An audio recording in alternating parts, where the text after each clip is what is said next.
Hey folks, welcome back to another video. So I figured now that I got the new tent, I'd give you guys a quick tour. Past video I shot obviously with Tim, we're inside of it. I had a couple questions, but he's already shot this video, so I'll put his in the link below if you want specifics on it as far as why he designed it this way and that sort of thing. So here's the Jack Mountain Expedition tent. And he designed it along with tent smiths based off of years of experience and what he liked out of numerous tents. And again, you can check out his link if you decide and look for more specifics in his video. But now that I have it, I'll show you a couple differences that I added to mine over his, and just give you the quick once over, I guess. So let's get after it. Alright, so to the hand mode now, so if I'm shaking it's because I had 4 cups of coffee. But so in the peak above the door, I just added Tim's school patch there, being that it's his design and all. And of course I had to add some more bling, just the guide patch. But so that's on the 12-inch door flap there. Got the wooden toggles, as you can see. 3-foot high walls around. So we got a full gable door here in the front for easy access. You don't have to get hands and knees to get in and out of the door. However, in the snow, where we're going to use this, you don't really want to be walking around upright in the tent anyway and making post holes and stuff where you're going to be sleeping. So typically it's rules are hands and knees in the tent to move around and whatnot. So right up here at the top as well, you can see this tie out. So on Tim's, he has a metal grommet there, and he was looking to change that as well. So I just went with his guidance and asked them to add the loop there instead of the grommet to make it easier to tie out. So here's one side. Obviously we got the stove jack on the side wall opposed to the roof. And there's pros and cons to each way. Tim mentions in his video he's a big fan of coming out the wall, for different reasons. There's certainly benefits to coming out of the roof as well. If you, further north where it's extremely cold. And I guess the idea behind that is you have more of the stove pipe inside the tent that throws off that much more heat, right? So again, pros and cons to everything. You can see my contraption of pipe in there. We'll get to that in a bit. But there's one side. You can see the pyramid style design now. Full gable front that we just seen on the right hand side there. And almost, a hip roof or pyramid roof for the rest of it. Alright, quick shot of the back. You get these trees here so you can't see the whole thing, but again, 3-foot high wall all the way around except the front there. That's the back anyways.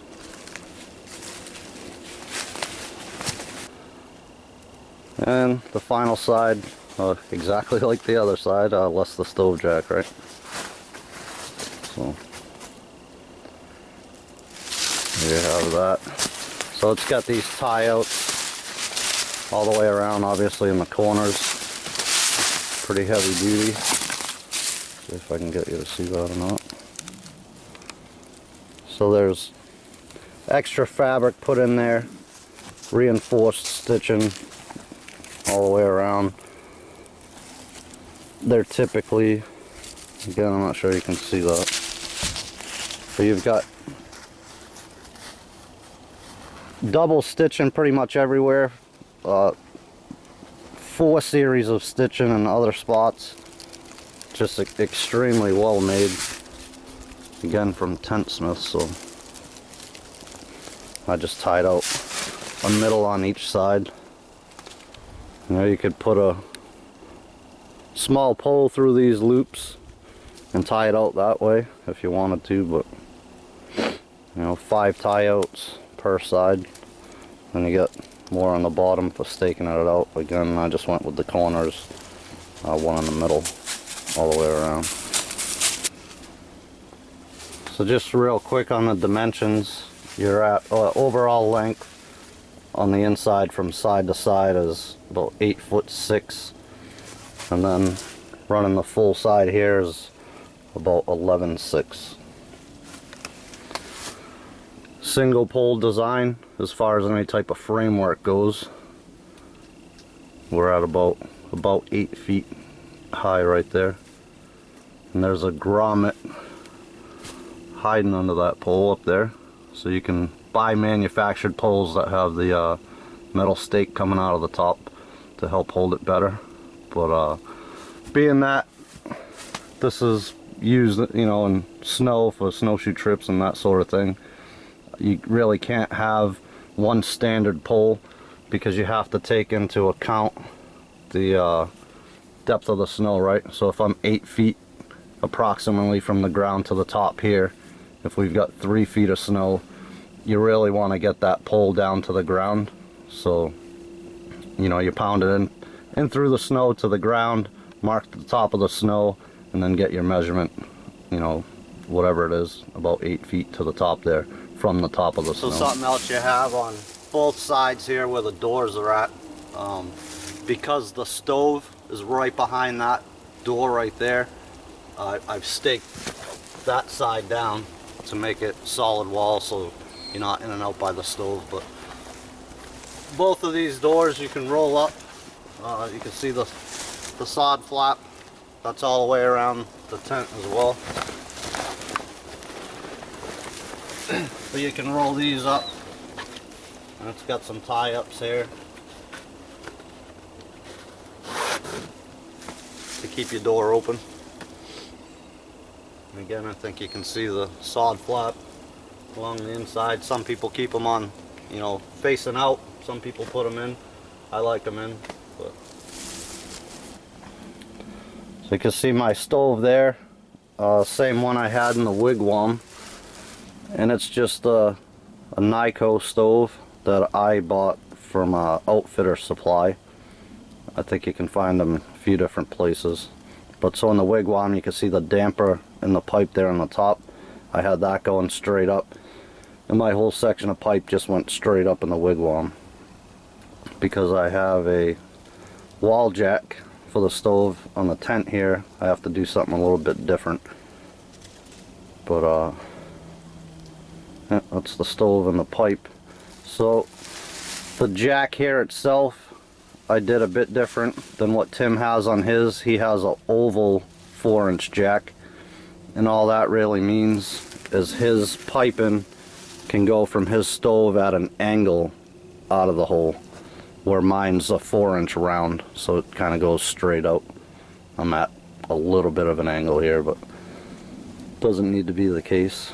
I could level that stove out and make it even. So, and then on the outside, you can see the flap there, so if you don't have the stove in it, you can cover that up. Alright, so the stovepipe. When I set this up initially, I had a bunch of issues, and that's because the stove, and more specifically the piping that goes with my stove and how this is all set up.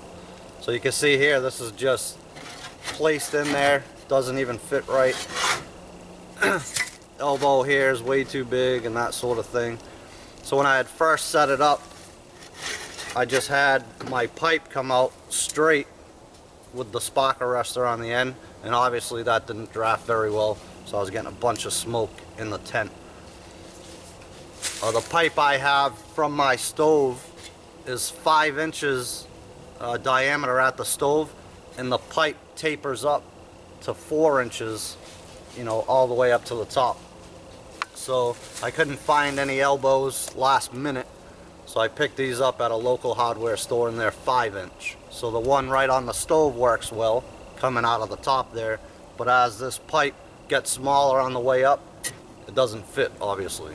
So like I said, when I had it straight, didn't draft, and even though this doesn't fit or anything, or doesn't fit properly, as soon as I put that on there and just rested this in there, and it was pretty windy, we had 30-mile-an-hour winds, I had it just like this, it didn't go anywhere, but it immediately started drafting a lot better, and I didn't have any more smoke in the tent after that. So obviously I'm gonna have to reconfigure the pipe situation and figure that out. And my thoughts on that is,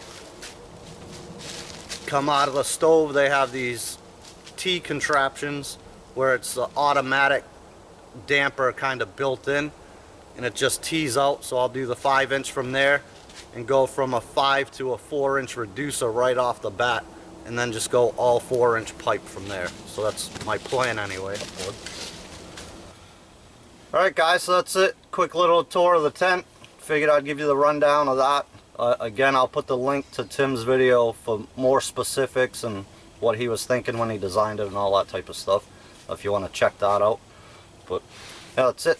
So I'm going to get to seasoning my stove now, since it's been sitting outside for almost a couple years now, unmaintained. Still, it's not in bad shape, it just needs to be seasoned up. So while I'm out here, I'm going to knock that out too. So thanks for watching, I'll see you on the next one.